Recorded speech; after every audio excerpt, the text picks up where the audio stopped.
दोस्तों अपनी पिछली वीडियो में हमने प्लेइंग ग्रेसी डार्लिंग सीरीज के पहले 3 एपिसोड्स की कहानी को जाना था और आज की वीडियो में हम बचे हुए 3 एपिसोड्स के साथ साथ ढेर सारी थ्योरीज पे बातें करेंगे। वैसे इस वीडियो को समझने के लिए आपको मेरी पिछली वीडियो देखनी ही पड़ेगी, जिसका लिंक डिस्क्रिप्शन और पिन्ड कमेंट दोनों में होगा। अब वीडियो शुरू करने से पहले मेरी आप सभी से एक रिक्वेस्ट है कि अगर आपको ये वीडियो पसंद आती है तो इसे लाइक और चैनल को सब्सक्राइब भी जरूर कीजिएगा। So now with that said, let's roll the intro.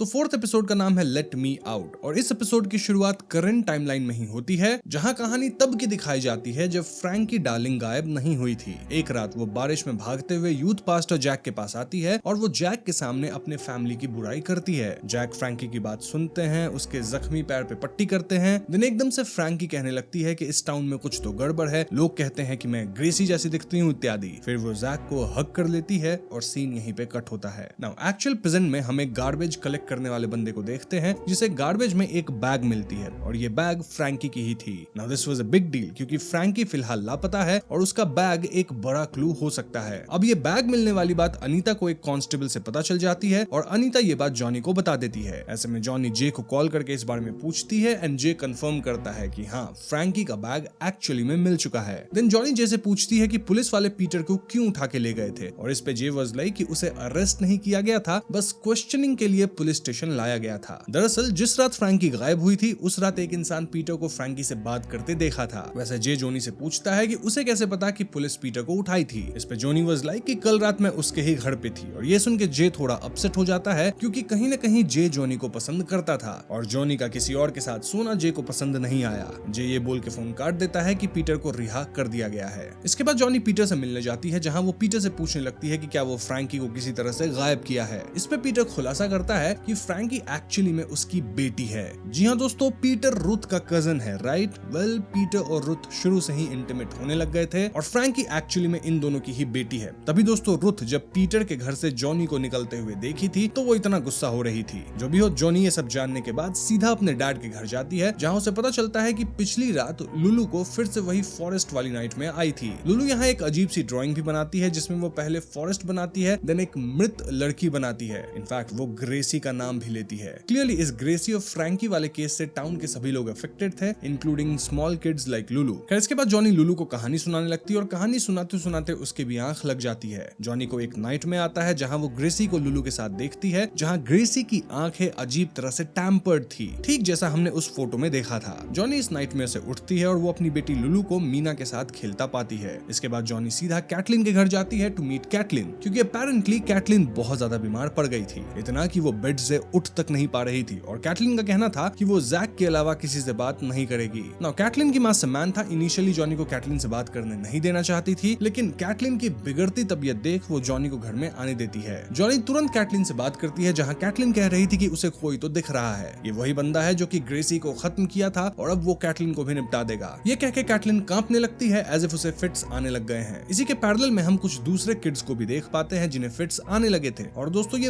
वही बच्चे हैं जो कि उस रात क्लियरिंग में ग्रेसी डार्लिंग गेम खेले थे। इस सिचुएशन से सारे अफेक्टेड पेरेंट्स परेशान हो जाते हैं और ऐसे में जैक सभी पेरेंट्स की काउंसलिंग करने अपने चर्च में बुलाता है। यहाँ जैक के साथ जोनी भी थी क्योंकि जोनी चाइल्ड साइकोलॉजिस्ट थी और वो इन मैटर्स को समझ सकती थी। जोनी पेरेंट्स से कहती है कि सभी बच्चे काइंड ऑफ कलेक्टिव ट्रॉमा से गुजर रहे हैं आफ्टर फ्रैंकीज डिसअपीयरेंस और ऐसे में उन्हें कलेक्टिव साइकोसिस हो रहा है। तो बेस्ट यही होगा कि अफेक्टेड बच्चे कुछ दिन के लिए एक दूसरे से ना मिले। इनफैक्ट अफेक्टेड बच्चों को फोन या इंटरनेट भी नहीं दिया जाना चाहिए। जैक इस फोन और इंटरनेट ना प्रोवाइड करने वाले पॉइंट से अग्री करता है, लेकिन दोस्तों वो अपना ही रीजनिंग देने लगता है कि ये सब शायद इविल स्पिरिट्स का काम है। लोग जैक की बात मान लेते हैं और सबके जाने के बाद जोनी जैक को कन्फ्रंट करने लगती है कि वो आज के साइंस वाले युग में ऐसी इविल स्पिरिट्स वाली बातें क्यों करता है। जैक कहता है कि सबकी अपनी ओपिनियंस होती है and we should agree to disagree. खैर इसके बाद हम मीना को देखते हैं जो कि देर रात अपने घर के अंदर अकेले ही ग्रेसी डार्लिंग वाली रिचुअल करने लगती है। एक सेकंड के लिए हमें लगता है मानो मीना पजेस हो गई है और उसके सामने ग्रेसी की आत्मा आ गई है। लेकिन अगले ही क्षण हम देखते हैं कि यहाँ जॉनी आ गई थी, जो कि मीना को ये सब करते पकड़ ली थी। जॉनी मीना पे काफी भड़कती है क्योंकि ऐसे टेंस्ड माहौल में मीना इतनी खतरनाक रिचुअल कर रही थी। जॉनी अपनी माँ पे भी भड़कती है क्योंकि वही मीना का दिमाग खराब कर रही है with all those tarot card readings. वैसे मीना का कहना था कि जॉनी तो इस सब में मानती ही नहीं है ना, तो फिर वो डर क्यों रही। मोreover जॉनी अपने बचपन में सियांस वगैरह खुद करती थी, लेकिन वो मीना को ये सब करने से रोक रही है। सो या it's kind of hypocrisy. In short माँ बेटी में अच्छी खासी बहस हो जाती है, जिसके बाद मीना सोने चली जाती है। अब उस रात जे जॉनी से मिलने आता है और ये दोनों बात करते हैं कि कैसे रूथ और पीटर का रिलेशनशिप गलत है। देन जे बताता है कि फ्रैंकी के बैकपैक में उसका फोन मिला है जिसमें एक वीडियो थी। वीडियो के अंदर फ्रैंकी और रैफी वही ग्रेसी डार्लिंग वाली गेम खेल रहे थे और हम फ्रैंकी को काइंड ऑफ पजेस होते भी देखते हैं। पोजेशन की हालत में फ्रैंकी अजीब तरीके से बिहेव कर रही थी और वो चिल्ला रही थी। इस वीडियो को देख कहीं ना कहीं जॉनी और जे दोनों अफेक्टेड थे।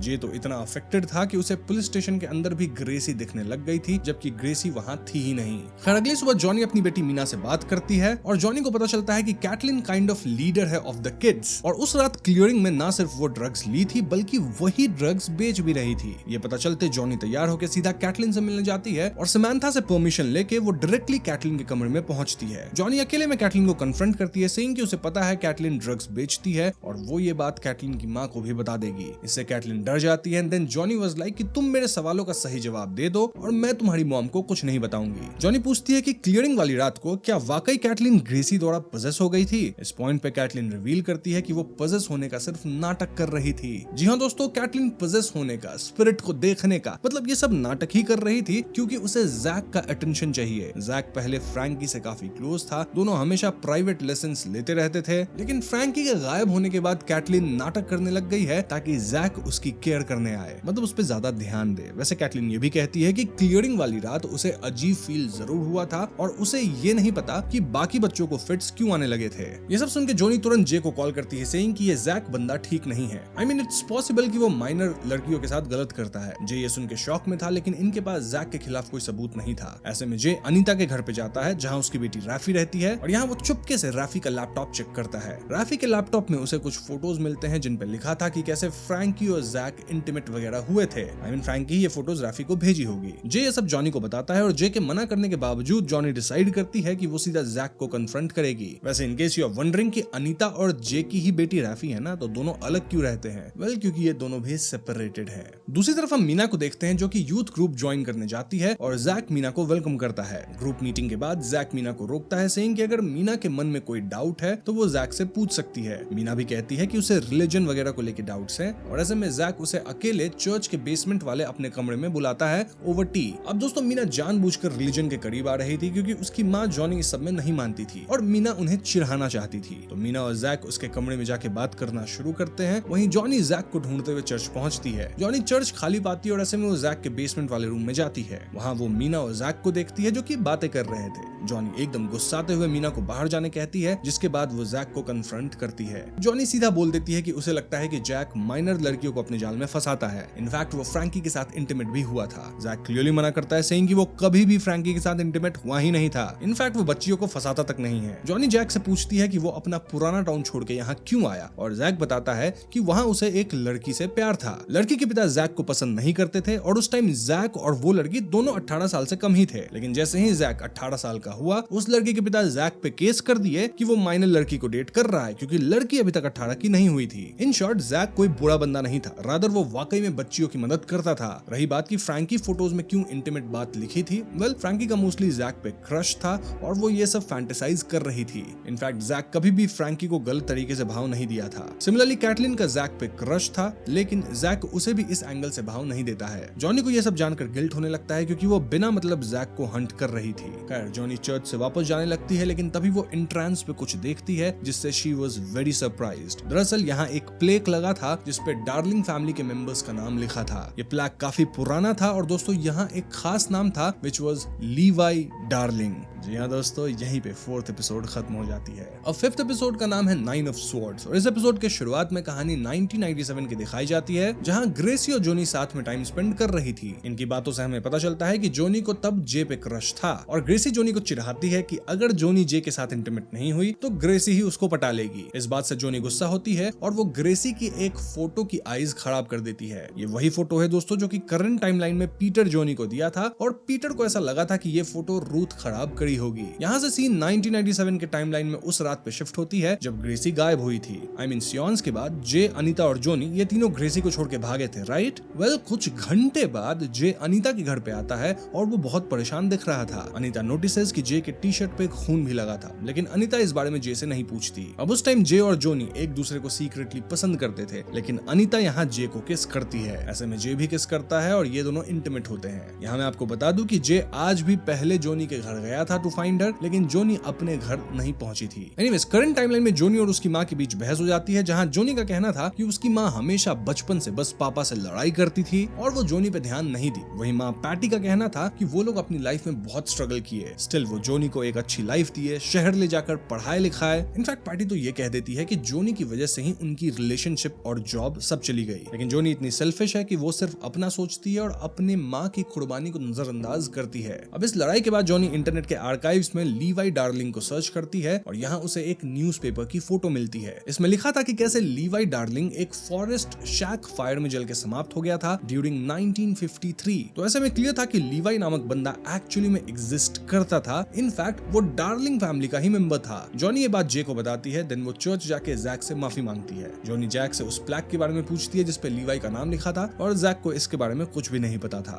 खैर, आगे जॉनी अपनी बेटी मीना के साथ डार्लिंग हाउस जाती है ताकि मीना जेम्स डार्लिंग के लिए स्टोरी रीड कर सके। जब मीना स्टोरी रीड करने लगती है तो जॉनी एकदम से उसे रोक के जेम्स से पूछने लगती है कि लीवाई कौन था। लीवाई का नाम सुन के जेम्स थोड़े शॉक्ड दिखते हैं। इनफैक्ट जब जॉनी बार बार लीवाई के बारे में पूछती है तो जेम्स चिल्लाते हुए प्लेट्स गिरा के तोड़ देते हैं। ऐसे में रूथ और मोयरा यहाँ आ जाती है और इससे सिचुएशन काफी ऑकवर्ड सी हो जाती है। मीना भी अपनी माँ के बर्ताव से खुश नहीं थी और इसलिए वो रैफी से मिलने चली जाती है। वैसे मीना इतनी स्मार्ट थी कि वो इतना समझ गई थी कि लीवाई एक्चुअली में डार्लिंग फैमिली का ही कोई मेंबर रहा होगा। वो ये बात रैफी को भी बताती है। दूसरी तरफ जॉनी ओपन वाटर में स्विमिंग करने जाती है, लेकिन एकदम से उसे ऐसा फील होता है मानो पानी के अंदर से ग्रेसी उसे नीचे खींच रही हो। जॉनी समहाउ स्विम करके पानी से बाहर आती है एंड क्लियरली ये सब सिर्फ उसका हैलुसिनेशन था। अब क्योंकि जॉनी को कुछ सेकंड्स के लिए अपनी मौत दिख गई थी, इसीलिए वो घर जाके अपनी बेटियों को प्यार देती है। मतलब उनके साथ जो भी मिसअंडरस्टैंडिंग्स थी उसको क्लियर करती है। साथ ही जॉनी अपनी माँ से भी बात करके सारी मिसअंडरस्टैंडिंग्स क्लियर कर लेती है। दूसरी तरफ हम बिली को देखते हैं जो कि टर्बाइंस के पास फील्ड में मृत बर्ड्स को कलेक्ट कर रहा था। बिली एक्चुअली एनिमल लवर था और वो अपने घर पे ढेर सारे एनिमल्स को रेस्क्यू करके रखा है। इनफैक्ट जो बर्ड्स खत्म हो जाते हैं उन्हें बिली कलेक्ट करके प्रॉपर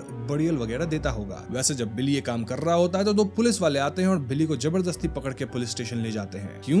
वेल, एक सीसीटीवी फुटेज से कंफर्म हुआ था कि कचरे में जो फ्रैंकी की बैग मिली थी उसे बिली ही डंप किया था। जे वाज वरीड फॉर बिली क्योंकि बिली बहुत रेजिस्ट कर रहा था। इनफैक्ट होल्डिंग सेल के अंदर वो खुद को दीवार से टकरा कर चोटिल तक हो गया था। अब दोस्तों यहाँ जे हैलुसिनेट करता है मानो उसके हाथ में खून लगा है, लेकिन अगले ही क्षण सब नॉर्मल था। इस सीन से इट वाज क्लियर कि 1997 की रात जे जरूर कुछ तो किया था और वो बात जे आज तक छुपाया है। याद है ना, जब जे अनीता के घर गया था तब उसके टी शर्ट पे खून के निशान थे। एनीवेज, उस रात जोनी अपनी मिक्स टेप पे 1997 में किए गए कुछ सियॉन्स के ऑडियो सुन रही थी और एक ऑडियो के एंड में उसे लेट मी आउट बोलते हुए एक क्रीपी वॉइस सुनाई देती है। जोनी तुरंत जे को बुला के इस बारे में बताती है और जोनी का आइडिया था कि पास्ट मेमोरीज को ट्रिगर करने के लिए उन्हें फिर से उस सिचुएशन में जाना होगा। इन शॉर्ट जोनी कह रही थी कि वो और जे एक बार फिर से ओल्ड शैक जाके सियॉन्स रिचुअल करें। जे ऐसा करना तो नहीं चाहता था, लेकिन वो जोनी के साथ देर रात ओल्ड शैक जाता है। यहाँ हमें 1997 का एक सीन दिखाया जाता है कि जिस रात ग्रेसी गायब हुई थी उस रात सियॉन से पहले जोनी और ग्रेसी ओल्ड शैक पे थे। यहाँ जोनी ग्रेसी को एक थप्पड़ मारी थी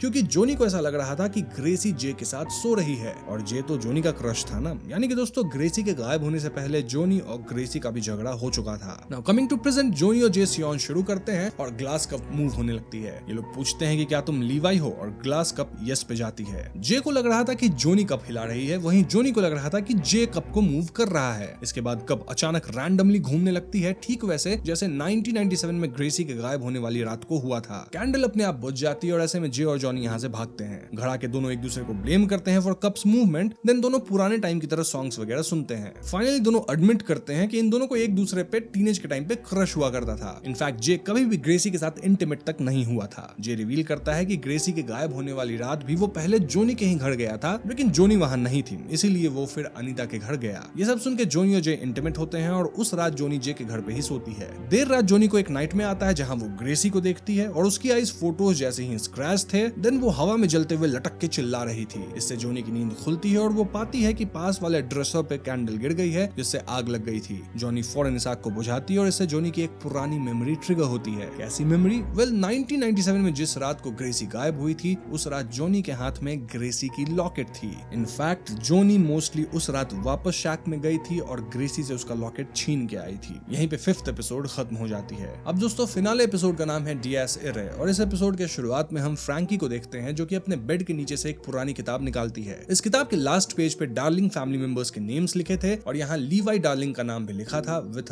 ईयर 1938। इनफैक्ट इस नाम के पास वो इर्रेगुलर इन्फिनिटी वाला सिंबल भी बना हुआ था। इट वाज क्लियर कि लीवाई का जन्म 1938 में डार्लिंग फैमिली के अंदर हुआ था और वहाँ जेम्स का भी नाम था जिसका जन्म 1939 में हुआ था। इस लॉजिक से लीवाई और जेम्स मोस्टली ब्रदर्स रहे होंगे। फ्रैंकी ये सब देखती है, देन कुछ सामान लेके घर से जाने लगती है। तभी फ्रैंकी की माँ रूथ उसे रोकती है। इनफैक्ट वो फ्रैंकी को थप्पड़ तक मार देती है। ऐसे में फ्रैंकी कहने लगती है कि ये सिक फैमिली है, इस फैमिली में बहुत सारे सीक्रेट्स हैं। और दोस्तों इस पॉइंट पे पीटर भी यहाँ आता है और पीटर को अपनी माँ रूथ के साथ देख के फ्रैंकी डिस्गस्टेड थी। वो अपनी साइकिल पे यहाँ से भागती है और पीटर अपनी कार से फ्रैंकी का पीछा करता है। बीच रास्ते में फ्रैंकी क्लियरली पीटर से कह देती है कि वो उसके पीछे ना आए। इसके बाद फ्रैंकी डायरेक्टली रैफी के पास गई थी और ये दोनों उस ओल्ड शैक में ग्रेसी डार्लिंग गेम खेलने वाले थे। इनफैक्ट उसी रात फ्रैंकी गायब भी हुई थी। यहीं पे सीन कट होता है। कमिंग टू प्रेजेंट, जॉनी को याद आ गया था कि उसके हाथ में ग्रेसी का लॉकेट था और ऐसे में जॉनी अपने डैड को उठाकर उनसे सवाल करने लगती है। जॉनी पूछती है कि जिस रात ग्रेसी गायब हुई थी उस रात जॉनी घर कब लौटी थी और क्या उसके हाथ में एक लॉकेट था। बॉब कहते हैं कि उस रात जॉनी काफी लेट आई थी और हाँ उसके हाथ में एक लॉकेट था जिसे वो छुपा दिए। ये बात सुनते पैटी बॉब पे भड़कने लगती है कि बॉब वो लॉकेट कैसे छुपा सकता है, it was kind of an evidence. लेकिन बॉब का कहना था कि वो बस जॉनी को प्रोटेक्ट कर रहा था। और दोस्तों इस बात पे पैटी और बॉब झगड़ा शुरू करते हैं। वहीं जॉनी घर के अंदर ये लॉकेट ढूंढ लेती है और ये फोटो वाली लॉकेट थी। वो होती है ना लॉकेट्स जिसमें दोनों साइड्स फोटोज होती हैं और इस लॉकेट में जॉनी और ग्रेस की बचपन वाली पिक थी। इसके बाद जॉनी यूट्यूब पे ऐसी वीडियोस देखती है जिससे पास्ट मेमोरीज ट्रिगर की जा सके। जॉनी याद करना चाहती थी कि जिस रात ग्रेसी गायब हुई थी उस रात एग्जैक्टली क्या हुआ था। जॉनी को कुछ खास याद तो नहीं आता लेकिन उसे ग्रेसी की फिट्स आते हुए विजन्स जरूर आती हैं। जॉनी इस बारे में जे को बताती है और जे उसे हक करके शांत करता है। इसी सब के बीच मीना घर से निकल लेती है और जब जॉनी रियलाइज करती है कि मीना घर पे नहीं है तो वो मीना को पूरे टाउन में ढूंढने लगती है। मीना ना तो रैफी के घर पे थी ना ही रैफी को पता था कि मीना फिलहाल कहाँ है। वैसे यहाँ जॉनी की बात अनीता से होती है और अनीता बताती है कि जिस रात ग्रेसी गायब हुई थी उस रात जे उसके घर काफी लेट आया था। इनफैक्ट जे के टी शर्ट पे खून तक लगा था। ये सुन के जॉनी थोड़ी शॉक्ड थी और अचानक से सीन 1997 पे शिफ्ट होता है जहाँ हमें दिखाया जाता है कि आखिर जे लेट क्यों हुआ था। दरअसल उस रात जब ग्रेसी को काइंड ऑफ फिट्स आने लगे थे तब अनीता, जे और जॉनी भागे थे, राइट? वेल जे वापस शैक में गया था और एकदम से ग्रेसी फिट्स वाले हालत में उस पे कूद पड़ी थी। जे सेल्फ डिफेंस में ग्रेसी को धक्का दिया और ग्रेसी का सर दीवार से टकरा गया था। इससे ग्रेसी बेहोश हो गई थी। इनफैक्ट ग्रेसी के सर से खून भी निकलने लगा था। यही खून जे के टी शर्ट पे लगा था और जे यहाँ से भाग के अनीता के घर पहुंचा था। जे को आज भी ये बात याद थी और वो अब तक ये बात किसी को नहीं बताया था। Now if we talk about Johnny, वो मीना को हर जगह ढूंढ रही है। वहीं मीना तो अपनी साइकिल चला के डार्लिंग फैमिली के घर जा रही थी ताकि वो जेम्स से सवाल जवाब कर सके। जेम्स घर में अकेले थे और मीना उनसे क्वेश्चंस पूछना शुरू करती है, लाइक उनका पूरा नाम क्या है, देन क्या कोई उनका भाई बहन था। जेम्स अपना नाम बताते हैं एंड ही वाज लाइक कि मेरे कोई भाई या बहन नहीं थे। ऐसे में मीना पूछती है कि फिर आपकी फैमिली में लीवाई डार्लिंग कौन था। ये सुन के जेम्स भड़क जाते हैं, सेइंग कि हम इस घर में उसका नाम नहीं लेते, तुम्हारी हिम्मत कैसे हुई उसका नाम लेने की। जेम्स यहाँ मीना की तरफ गुस्से में बढ़ने लगते हैं और वो मीना को ग्रेसी पुकारने लगे थे। इनफैक्ट जेम्स तो लीवाई का भी नाम ले रहे थे और हमें एक विजन के थ्रू दिखाया जाता है कि कैसे लीवाई जलते हुए शैक में फंस गया था और वो चिल्ला रहा था लेट मी आउट। इस पॉइंट पे जेम्स अपना मेंटल बैलेंस खो देते हैं और वो मीना को ग्रेसी बोलते हुए उस पे हमला कर देते हैं। दूसरी तरफ जॉनी अपनी बेटी मीना को ढूंढते हुए ओल्ड शैक पे जाती है जहां उन्हें मीना नहीं मिलती। जॉनी रोते हुए चिल्लाने लगती है कि ग्रेसी हेल्प मी, और तभी एकदम से हमें ऐसा लगता है एज इफ जॉनी कुछ फील करी। इनफैक्ट उन्हें एक अजीब सी विजन आती है जहां वो पानी के अंदर कुछ तो देख रही थी। अब यहाँ से हमें पैरेलल में दो सीन्स दिखाए जाते हैं। एक सीन जहां बुढ़ा जेम्स मीना पे हमला कर रहा है और दूसरी सीन 1997 के उस रात की जब ग्रेसी गायब हुई थी। पहले मैं आपको 1997 वाली सीन बता देता हूँ, फिर हम प्रेजेंट पे बात करेंगे। सो 1997 की रात ग्रेसी के सर में जे की वजह से चोट आ गई थी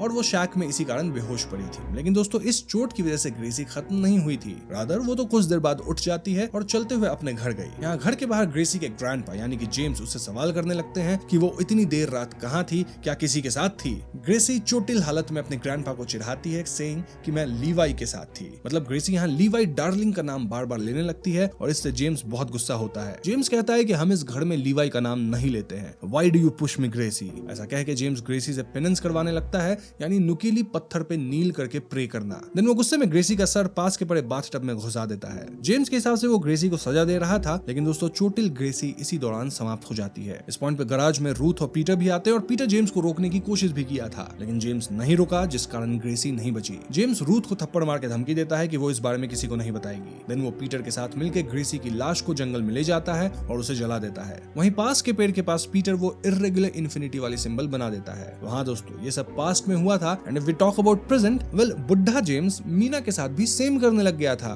I mean, वो शायद मीना को ग्रेसी समझ रहा था और ऐसे में वो मीना को बाथ टब के पानी में डुबोने लगा था इन द गराज। लेकिन आन वक्त पे जॉनी यहाँ पहुंचती है। जॉनी ऑलरेडी मीना को ढूंढ रही थी और वो उसे ढूंढते हुए इस जगह पे आ गई थी। गराज लॉक्ड था, लेकिन जॉनी को मीना के चीखने की आवाज अंदर से आती है। ऐसे में जॉनी एक टूल की मदद से दरवाजा खोलती है और मीना को जेम्स से बचाने लगती है। एंड मौके पे पीटर भी यहाँ आता है, जस्ट लाइक पास्ट, और वो इस बार मीना को जेम्स से बचा पाता है। थोड़ी देर में पुलिस भी इस जगह पे आती है और जेम्स को अस्पताल में भर्ती किया जाता है। वहीं मीना और जॉनी थोड़ी शॉक्ड स्टेट में थे, लेकिन हम ये समझ पाते हैं कि Meena was all okay. Now we talk about J. वो सीधा बिली से मिलने जाता है। जे बिली को बताता है कि ग्रेसी को खत्म करने वाला इंसान उसका ग्रैंडपा जेम्स था, और ये सुन के बिली चैन की सांस लेता है, क्योंकि शक तो मोस्टली बिली पे ही जा रहा था। अब मेरा मानना है कि बिली को मोस्टली पहले से ही पता था, क्योंकि बिली ही एक्चुअली में फ्रैंकी को छुपाए हुए था। जी हाँ दोस्तों, फ्रैंकी जिंदा है, इनफैक्ट छुपी हुई है, और फ्रैंकी को पता था कि उसकी फैमिली पागल है, जहाँ उसकी माँ रूथ और अंकल पीटर के बीच चक्कर चल रहा है। इनफैक्ट पीटर ही फ्रैंकी का बाप था। देन घर में वायलेंस कॉमन था, रूथ को पीने की बीमारी थी, जेम्स तो इतना पागल था कि वो ग्रेसी को खत्म ही कर दिया था, और मोयरा इस घर में शांत बैठी रहती है, कुछ भी एक्शन नहीं लेती। शायद मोयरा को ज्यादातर बातों के बारे में पता तक नहीं था, बट हाँ, Frankie most of the secrets पता कर ली थी, साथ ही वो लीवाई के बारे में भी जानती थी, इसलिए फ्रैंकी घर छोड़ के भाग गई थी। उस रात जब वो रैफी के साथ ग्रेसी डार्लिंग गेम खेली तो उसे फिट्स आने लगे थे। ऐसे में रैफी तो भाग गई, लेकिन कुछ टाइम बाद फ्रैंकी को होश आता है। वो अपनी हुडी वगैरह जंगल में छोड़ के भागी और बिली की मदद से टर्बाइंस वाले ओपन फील्ड्स में एक कवर्ड वैन के अंदर छिपी हुई थी। बिली ही फ्रैंकी को खाना पानी वगैरह देता था, और फ्रैंकी के कहने पे बिली उसकी बैग कचरे में डंप किया था। फाइनली जे बिली की मदद से इस हिडन स्पॉट पे फ्रैंकी से मिलने जाता है, और जे फ्रैंकी को बताता है कि एवरीथिंग इज सॉर्टेड, यानी सब जान चुके हैं कि ग्रेसी के साथ क्या हुआ था और कैसे जेम्स ही कातिल है। मतलब डार्लिंग फैमिली की जो भी सीक्रेट्स थी वो ओपन में आ चुकी है। ऐसे में फ्रैंकी भी रिटर्न करने के लिए तैयार हो जाती है। खैर आगे में पता चलता है कि जेम्स की कोर्ट में पेशी नहीं होगी, क्योंकि वो इतना बूढ़ा है कि उसे ट्रायल पे नहीं डाला जा सकता, यानी कि वो हाउस अरेस्ट में ही रह के अपनी आखिरी सांसें लेगा। लेकिन दोस्तों, अब तक मोयरा को ये सब कांड पता चल चुका था, और जब घर में कोई नहीं होता है तब मोयरा एक तकिए से जेम्स को निपटा देती है। Now we talk about Johnny. Well, वो शैक पे जाके ग्रेसी वाली लॉकेट वहां दफनाती है। मैं आपको बता दूं कि ग्रेसी के गायब होने वाली रात जॉनी भी शैक में वापस गई थी, जहां वो ग्रेसी की मदद तो नहीं करी, लेकिन उससे उसका लॉकेट जरूर छीन ली थी। इन शॉर्ट, जॉनी और जे दोनों उस रात शैक में वापस गए थे, लेकिन वो ग्रेसी की मदद नहीं किए थे। इस बात का गिल्ट दोनों के मन में था, इतना कि जे तो जाके अपना कन्फेशन तक दे देता है कि ग्रेसी के स्कल में जो चोट लगी है वो उसकी वजह से ही आई थी। लेकिन दोस्तों, इस केस में जे को निर्दोष ही घोषित किया जाता है, क्योंकि एक तो वो उस टाइम पे अंडर एज था, देन वो सेल्फ डिफेंस में ग्रेसी को धक्का दिया था, और ग्रेसी को मारने वाला इंसान जेम्स है, तो जे निर्दोष है। जे जॉनी से शैक के पास मिलता है, जहां जॉनी कहती है कि वो वापस अपने टाउन लौट रही है। यहाँ में फिर से फ्लाइंग बर्ड्स दिखाए जाते हैं जो कि अजीब पैटर्न में उड़ रहे थे। जाते जाते जॉनी कहती है कि इस शैक में सिर्फ इंसान ही नहीं आते हैं, बल्कि यहाँ किसी तरह की फोर्स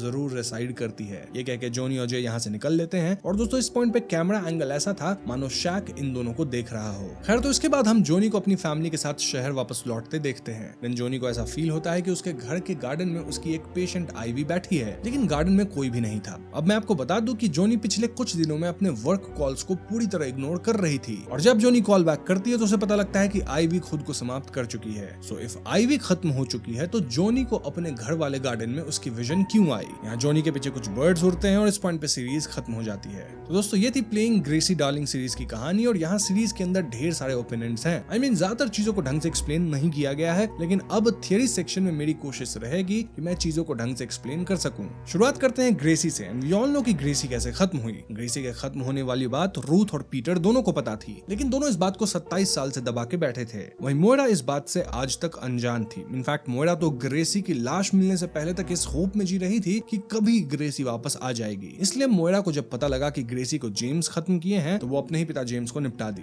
अब सबसे बड़ा सवाल यह है कि लीवाई के साथ क्या हुआ था। सीरीज में हमें बताया गया है कि लीवाई डार्लिंग 1938 में पैदा हुआ था और जेम्स 1939 में, यानी कि ये दोनों भाई थे। 1953 में लीवाई एक शैक फायर में जल के खत्म हो गया था, उस सेम शैक में जहां बाद में टीनेजर्स सियॉन्स वगैरह किया करते थे। अब सीरीज ने ये कभी डायरेक्टली कंफर्म नहीं किया कि क्या जेम्स ने लीवाई को जानबूझ के जलाया था या फिर लीवाई का जलना सिर्फ एक एक्सीडेंट था। लेकिन दोस्तों, अगर हम क्लूज को जोड़ते हैं तो पिक्चर काफी क्लियर हो जाती है। पहली बात, डार्लिंग फैमिली ने लीवाई को अपनी हिस्ट्री से पूरी तरह से इरेज कर दिया था। चर्च के प्लैक के अलावा कहीं भी लीवाई का नाम नहीं था। फैमिली में उसका नाम लेना मना था। अब सोचिए, अगर ये सिर्फ एक सैड एक्सीडेंट होता तो फैमिली उसे याद करती, मतलब उसके गम को मनाती, लेकिन डार्लिंग फैमिली ने लीवाई को ऐसे मिटा दिया जैसे वो एग्जिस्ट ही नहीं करता था। ये लेवल का इरेजर तभी होता है जब किसी को कुछ छुपाना हो। दूसरी बात, जेम्स का वॉयलेंट नेचर हमें पूरी सीरीज में दिखाया गया है। वो अपनी ग्रैंड डॉटर्स रूथ और ग्रेसी को नुकीले पत्थरों पे घुटने टिकवा के प्रेयर करवाता था एज पनिशमेंट। ये बंदा अपनी ग्रैंड डॉटर ग्रेसी को डुबो के निपटा दिया और प्रेजेंट में मीना पे भी सेम अटैक किया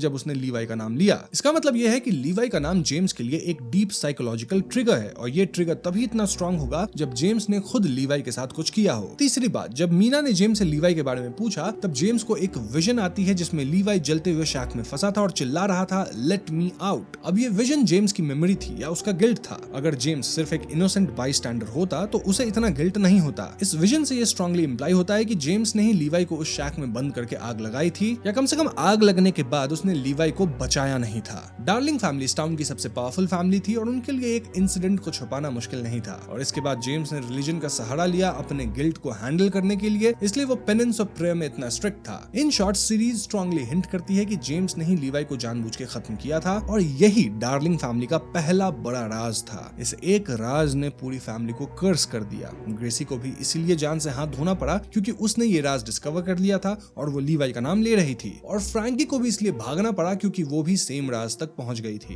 दोस्तों, एक चीज ये पूरी सीरीज में बार बार दिखाई जाती है, वो है बर्ड्स के अजीब पैटर्न्स में उड़ना और उनका गिर के खत्म होना। ये सिर्फ एक विजुअल एलिमेंट नहीं है बल्कि इसमें काफी डीपर मीनिंग छिपी है। तो चलिए इसको डिटेल में समझते हैं। पहले साइंटिफिक एंगल से बात करते हैं। जो अजीब पैटर्न्स में बर्ड उड़ते दिखते हैं उसे रियल लाइफ में मर्मरेशन कहते हैं। ये प्राइमरली स्टार्लिंग बर्ड्स करते हैं। मर्मरेशन में हजारों बर्ड्स एक साथ उड़ के हवा में मिसमराइजिंग पैटर्न्स बनाते हैं। और ये बर्ड्स ऐसा क्यों करते हैं, इसके कई साइंटिफिक रीजंस हैं। पहला रीजन है सेफ्टी। जब बर्ड्स बड़े ग्रुप में उड़ के कॉम्प्लेक्स पैटर्न्स बनाते हैं तो प्रेडेटर्स कंफ्यूज हो जाते हैं और किसी एक बर्ड को टारगेट नहीं कर पाते। दूसरा रीजन है वार्मथ। सर्दी में बर्ड्स ग्रुप में रह के बॉडी हीट शेयर करते हैं। और तीसरा रीजन है कम्युनिकेशन। ये उनका एक तरीका है इंफॉर्मेशन शेयर करने का, जैसे खाना कहाँ मिलेगा या डेंजर कहाँ है। अब मर्मरेशन में हर बर्ड अपने पास के सिर्फ 6-7 बर्ड्स को फॉलो करता है और इससे पूरा ग्रुप एक सिंक्रोनाइज्ड पैटर्न में मूव करता है बिना किसी लीडर के। ये एक तरह का कलेक्टिव इंटेलिजेंस है। अब रही बात बर्ड्स के खत्म होने की, तो सीरीज में अनीता क्लियरली कहती है कि एरिया में लगाए गए विंड टर्बाइंस बर्ड के फ्लाइट पाथ्स को मिसअप करते हैं जिससे बर्ड्स खत्म हो रहे हैं। अब ये साइंटिफिकली भी सही है। रियल वर्ल्ड में विंड टर्बाइंस हर साल लाखों बर्ड्स को निपटा देती है। टर्बाइन की ब्लेड्स इतनी तेज घूमती है कि बर्ड्स को वो ब्लर जैसे दिखते हैं, यानी बर्ड्स को लगता है कि वो सेफली उससे गुजर सकते हैं, लेकिन एक्चुअली ब्लेड्स उन्हें हिट कर देती है। इसे रिसर्चर्स मोशन स्मीयर कहते हैं और ये प्रॉब्लम तब और बढ़ जाती है जब टर्बाइंस बर्ड्स के माइग्रेशन राउट्स पे लगाए जाते हैं। अब सीरीज में इन टर्बाइंस को डार्लिंग फैमिलीज ने ही लगवाया था। ये एक और लेयर ऐड करती है, विच इज कि डार्लिंग फैमिली हर चीज में डिस्ट्रक्शन ही लाती है। उन्होंने टर्बाइंस लगवाए बिजनेस के लिए, लेकिन इससे लोकल वाइल्ड लाइफ खत्म हो रही है। बिली, जो कि एक एनिमल लवर है, वो इन खत्म हुए बर्ड्स को कलेक्ट करके प्रॉपर बरियल देता था। ये सिंबॉलिकली दिखाता है कि डार्लिंग फैमिली के एक्शंस का नेगेटिव इंपैक्ट है और बिली जैसे सिंपल इंसान उस डैमेज को रिपेयर करने की कोशिश करते हैं। लेकिन दोस्तों, बर्ड का ये अजीब पैटर्न बना के उड़ना सिर्फ साइंस से एक्सप्लेन नहीं होता, बल्कि इस सीरीज के कॉन्टेक्स्ट में भी हम इसे एक्सप्लेन कर सकते हैं। सीरीज के एपिसोड 3 का नाम ही है मर्मरेशंस और जॉनी एंड ग्रेसी का सीक्रेट सिंबल भी बेसिकली एक मर्मरेशन पैटर्न ही था, जिसे मैं इर्रेगुलर इन्फिनिटी बोलता आया हूँ। इनफैक्ट जॉनी और ग्रेसी का कंबाइंड नेम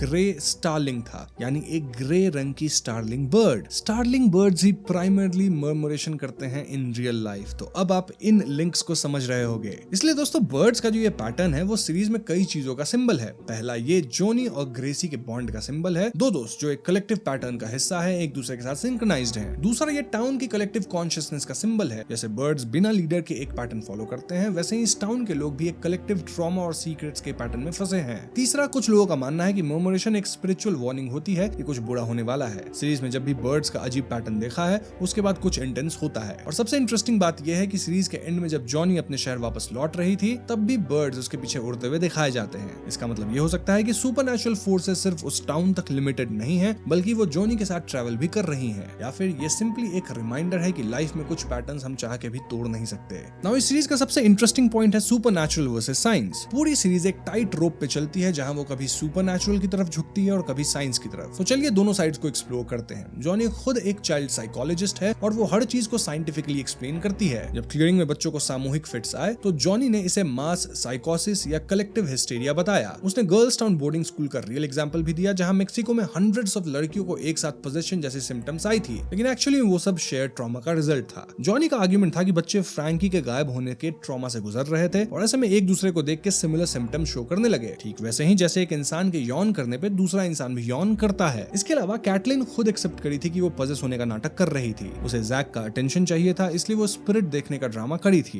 ये प्रूव करता है कि कम से कम कुछ केसेस में तो ये सब नाटक था। रही बात सियोन्स की, तो जब 1997 में डॉक्टर ने जॉनी के साथ ब्लाइंड फूड लगा के सियोन्स किया तो ग्लास रैंडम पैटर्न पे मूव हुआ था, जिससे प्रूव होता है कि एक्चुअली उंगली रखने वाले लोग ही सबकॉन्शियसली ग्लास को मूव करते हैं। ये एक वेल डॉक्यूमेंटेड साइकोलॉजिकल फिनोमिनन है जिसे आइडियोमोटर इफेक्ट कहते हैं। एंड देन जॉनी को ग्रेसी के विजन्स आना, वो अनरिजॉल्व ट्रॉमा के कारण हुआ। जॉनी का सबकॉन्शियस माइंड उसे ग्रेसी दिखा रहा था क्योंकि जॉनी के अंदर ग्रेसी के गायब होने का गिल्ट था। और दोस्तों ऐसे विजन्स पीटीएसडी में कॉमन है, बट देन कुछ ऐसी चीजें भी सीरीज में होती हैं जो साइंस एक्सप्लेन नहीं कर पाती। पहली बार जब जॉनी और जे ने एडल्ट्स होकर दोबारा सियोन्स किया ओल्ड शैक में, तो ग्लास कप वापस से मूव हुआ। दोनों एक दूसरे को ब्लेम कर रहे थे कि तुम कप हिला रहे थे, लेकिन कोई भी कप को हिला नहीं रहा था। कैंडल भी अपने आप बुझ गई थी और एक स्प्लिट सेकंड के लिए हमें लीवाई की स्पिरिट का ऑब्जेक्टिव शॉट दिखाया गया था। ये किसी कैरेक्टर के पर्सपेक्टिव से नहीं था, ये कैमरा का डायरेक्ट शॉट था। अगर डायरेक्टर्स ने ये इंटेंशनली दिखाया है तो इसका मतलब है कि घोस्ट्स इस शो की दुनिया में रियल हैं। दूसरी बात, फ्रैंकी को कैसे पता चला कि जेम्स ने ग्रेसी को निपटाया था? जब जे फ्रैंकी से मिला तो फ्रैंकी ने कॉन्फिडेंटली कहा था कि जेम्स ने ग्रेसी को खत्म किया, लेकिन उस वक्त ये न्यूज या मीडिया में आई नहीं थी, ना ही किसी को ऑफिशियली पता था। तो फ्रैंकी को ये इन्फॉर्मेशन कहां से मिली?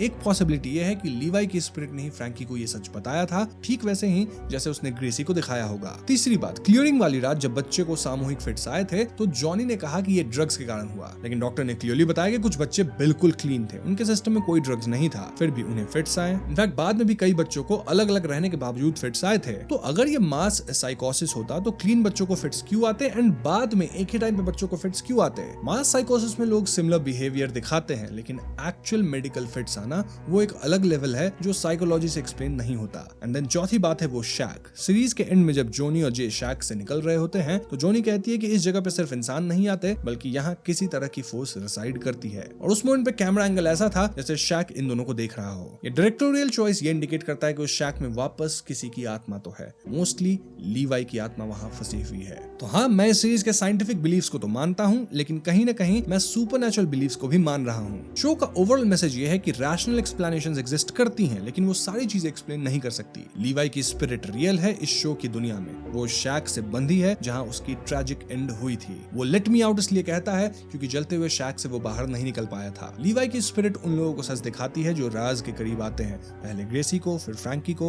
और फाइनली जॉनी को। दोस्तों अब बात करते हैं ग्रेसी डार्लिंग के कैरेक्टर की, क्योंकि ये सीरीज का सबसे ट्रैजिक कैरेक्टर है। ग्रेसी और जॉनी बेस्ट फ्रेंड्स थी, राइट? इनके अपने सीक्रेट सिंबल्स थे, साथ में मिक्स टेप्स बनाते थे, साथ में हैंग आउट करती थी, लेकिन एक बड़ा फर्क था, जॉनी अपनी फैमिली प्रॉब्लम्स ओपनली शेयर करती थी। जॉनी का बचपन मुश्किल था क्योंकि उसके पेरेंट्स दिन रात लड़ते रहते थे और ये बात वो ग्रेसी को बताते भी थी, लेकिन ग्रेसी ने कभी भी अपनी फैमिली की सच्चाई जॉनी के साथ शेयर नहीं की। और ग्रेसी की फैमिली प्रॉब्लम्स जॉनी से कहीं ज्यादा सीरियस थी। पहला, उसके ग्रैंडपा जेम्स एक अब्यूजिव इंसान था जो पनिशमेंट के नाम पे टॉर्चर करता था। दूसरा, उसकी बहन रूथ और कजन पीटर का एक इनअप्रोप्रिएट रिलेशनशिप था जिसके बारे में ग्रेसी को पता था। तीसरा, ग्रेसी को भी पता चला कि जेम्स ने अपने भाई लीवाई को शायद निपटाया होगा, या एटलीस्ट लीवाई नाम का कोई बंदा इस फैमिली में था जिसका नाम भी नहीं लिया जाता। अब सोचिए, एक 14 साल की लड़की के कंधों पे इतने बड़े राज अगर डाल दिया जाए तो क्या उसके लिए हैंडल करना मुश्किल नहीं हो जाएगा? ग्रेसी इन सब के बावजूद एक ब्रेव फेस रखती थी, वो रिबेलियस थी, अक्सर डार्लिंग फैमिली को कर्स्ड कहती थी, लेकिन कभी किसी को स्पेसिफिकली नहीं बताई कि हो क्या रहा है। जब जॉनी उसकी थाइस पे चोट के निशान देखी तो ग्रेसी ने बात घुमा दी कि शायद मेरे बॉयफ्रेंड ने ये किया,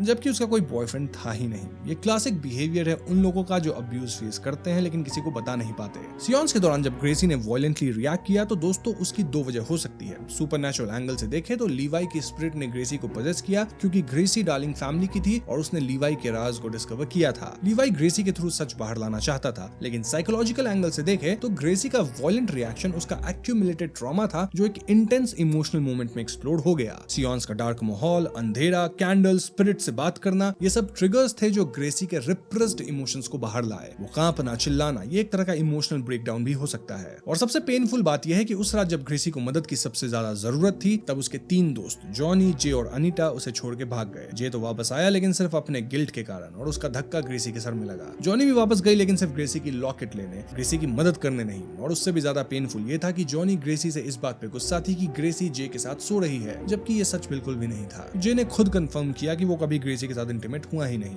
बेसिकली ग्रेसी एक ऐसी लड़की थी जो अपने परिवार के सबसे सीक्रेट, भद्दे, बुरे राजों का बोझ अकेले उठाई थी। उसके दोस्त उसे तब छोड़ गए जब उसे उसकी सबसे ज्यादा जरूरत थी, और उसकी बेस्ट फ्रेंड उसे उस चीज के लिए गुस्सा थी जो कभी हुआ ही नहीं। एंड में उसके अपने ग्रैंडपा ही उसे निपटा दिए। ये सीरीज का सबसे हार्ट ब्रेकिंग एस्पेक्ट है कि ग्रेसी को कोई समझ ही नहीं पाया और ग्रेसी को कोई बचाया नहीं। मूविंग ऑन, पूरी सीरीज में जॉनी खुद कहती है कि वो भूत प्रेत में नहीं मानती। वो एक साइकोलॉजिस्ट है जो हर चीज को रैशनली एक्सप्लेन करती है, लेकिन आयरॉनिकली जॉनी ही है जिसे सबसे ज्यादा सुपरनैचुरल एक्सपीरियंसेस हुए। पहले तो जंगल में जब फ्रैंकी की सर्च चल रही थी तब जॉनी को ही ग्रेसी दिखी, जिसका पीछा करते हुए वो गिरती है और ग्रेसी की बॉडी तक पहुंचती है। जॉनी ने इसे अपना हेलुसिनेशन बताया, अनरिजॉल्व ट्रॉमा का रिजल्ट। फेयर एनफ, ये एक्सप्लेनेशन पॉसिबल है, लेकिन स्टिल एकदम एग्जैक्ट ग्रेसी की बॉडी तक पहुंच जाना बहुत बड़ा कोइंसिडेंस है। फिर मिरर में बार बार इर्रेगुलर इन्फिनिटी वाला वो सिंबल दिखना, ये भी जॉनी का सबकॉन्शियस हो सकता है। फिर ओपन वाटर में स्विमिंग करते वक्त जॉनी को ऐसा लगा जैसे ग्रेसी पानी में उसे अंदर खींच रही हो, ये भी ट्रॉमा रिलेटेड हेलुसिनेशन हो सकता है। लेकिन दोस्तों, सीरीज का सबसे लास्ट सीन ये सब कुछ बदल देता है। जब जॉनी अपने शहर वापस लौटती है तो उसे अपने घर के गार्डन में आईवी दिखती है। अब आईवी वो पेशेंट थी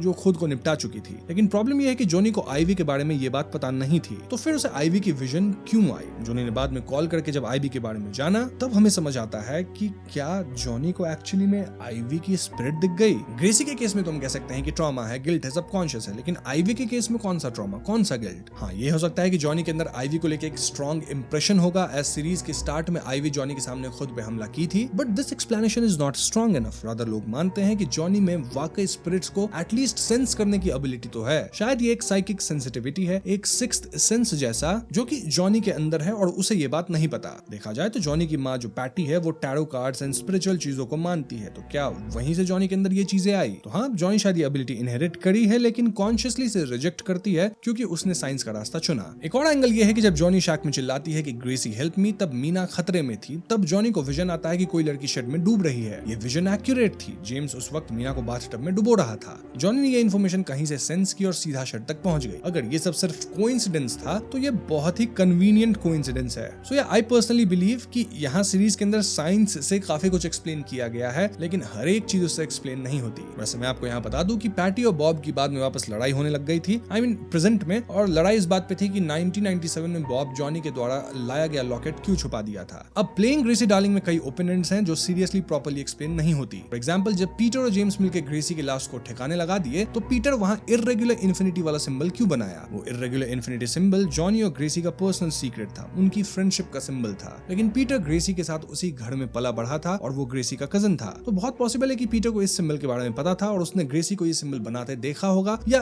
ग्रेसी ने उससे शेयर किया होगा। अब जब पीटर ने ग्रेसी की बॉडी के पास वाले ट्री पे ये सिंबल बनाया तो इसके पीछे कई लेयर्स हो सकती हैं। पहली और सबसे स्ट्रॉन्ग पॉसिबिलिटी ये है कि पीटर का छोटा सा रेबेलियन था ये जेम्स के खिलाफ। जेम्स चाहता था कि ग्रेसी की लाश को जला के सब कुछ मिटाया जाए, कोई निशान नहीं बचे, कोई एविडेंस ना बचे, लेकिन पीटर ने एक मार्कर छोड़ दिया, एक ऐसा सिंबल जो रैंडम इंसान के लिए मीनिंगलेस है लेकिन जॉनी के लिए तुरंत रिकॉग्नाइजेबल होगा। शायद पीटर सबकॉन्शियसली चाहता था कि कोई ना कोई किसी दिन सच तक पहुंच सके और इवेंचुअली एग्जैक्टली वैसा ही हुआ। जॉनी जंगल में वो सिंबल देखती है, जे भी देखता है और ग्रेसी की बॉडी तक जॉनी ही पहुंची। दूसरी पॉसिबिलिटी ये है कि ये पीटर का अपना ग्रीफ एक्सप्रेस करने का तरीका था। वो पब्लिकली ग्रेस के लिए रो नहीं सकता था, किसी को बता नहीं सकता था, गिल्ट और दर्द एक्सप्रेस नहीं कर सकता था, तो उसने ये सिंबल बना के ग्रेसी को एक साइलेंट ट्रिब्यूट दिया, एक तरह का सीक्रेट मेमोरियल जिसे सिर्फ वो जानता था। इसके अलावा सीरीज में जैक वाला एक सब प्लॉट भी था जो कि रेड हेडिंग था। आई मीन ऐसा लगता है मानो जैक गलत इंसान है लेकिन वो अच्छा इंसान निकला। सो यस, ओवरऑल मैंने आपको काफी थियरीज बता दी है एंड सीरीज में बहुत कुछ है जो कि अब भी अनएक्सप्लेन्ड होगा